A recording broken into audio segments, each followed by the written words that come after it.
नीतीश कुमार को, तेजस्वी यादव को और देश के वजीर आजम नरेंद्र मोदी को, तीनों को बिहार की जनता से माफी चाहनी चाहिए।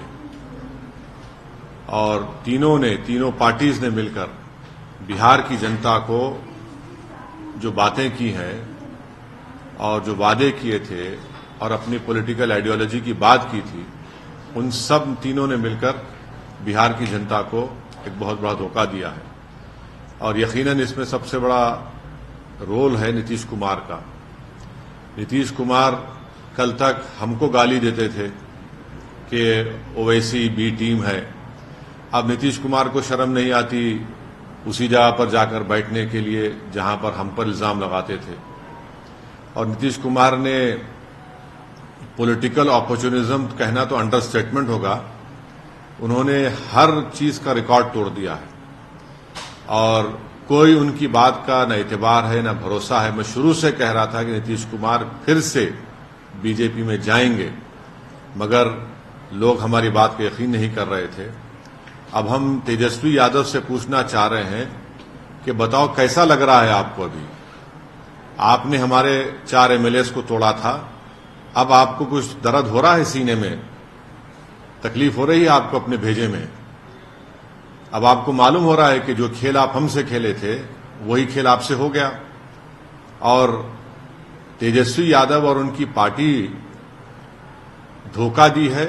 2 मर्तबा नीतीश कुमार को उन्होंने मुख्यमंत्री बनाया। बताइए अब क्या हासिल हुआ? आपने बीजेपी को आपने सत्ता दे दी। नीतीश कुमार तो सिर्फ अभी तो नाम के मुख्यमंत्री रहेंगे, हुकूमत चलेगी बिहार में आरएसएस की और नरेंद्र मोदी की। हम तो यही चीज को रोकना चाह रहे थे। एमआईएम पार्टी इसी को रोक रही थी। और जब हमारे सीमांचल की जनता ने एमआईएम के 5 विधायक को कामयाब किया तो हमने तो जब उनके स्पीकर के इलेक्शन में तायद की थी गठबंधन के। मगर तेजस्वी यादव को और उनके परिवार को ऐसा लगता है कि बिहार की जनता एक तरफ और उनके परिवार से कोई भी मुख्यमंत्री बन जाए। नीतीश कुमार को लगता है कि मैं जब तक जिंदा रहूं मुख्यमंत्री रहूं, और बीजेपी को लगता है कि भाई हर चीज हमको मिल जाए, चाहे कुछ भी हो, किस तरीके से हो जाए। देश के प्रधानमंत्री का भाषण मुझे याद आ रहा है जब नीतीश कुमार ने वो ऑब्जेक्शनेबल बातें कही थी महिलाओं के बारे में। देश के प्रधानमंत्री ने कहा था क्या गंदगी फैला रहे हैं, और देश के प्रधानमंत्री ने महिलाओं से वादा किया था कि मैं आपको इन लोगों से बचाऊंगा। अब देश के प्रधानमंत्री खुद नीतीश कुमार को बाजू बिठाकर चाय पिला रहे हैं। तो इसका टोटल ये है कि बिहार की जनता का एक बहुत बड़ा नुकसान और धोखा उनको दिया जा रहा है। बिहार में डेवलपमेंट रुक चुका है, अफसरशाही बढ़ चुकी है, और हम तो शुरू से सीमांचल की लड़ाई लड़ते आए, लड़ते रहेंगे। और इससे जनता को फिर से मालूम हो गया कि एमआईएम और ओवैसी जो बात कह रहा था कि सेकुलरिज्म, पॉलिटिकल सेकुलरिज्म सिर्फ इस्तेमाल किया जाता है भारत के मुसलमानों को धोखा देने के लिए, और अब की बार फिर से धोखा दिया गया है बिहार के मुसलमानों को सिर्फ सत्ता में आकर बैठने के लिए।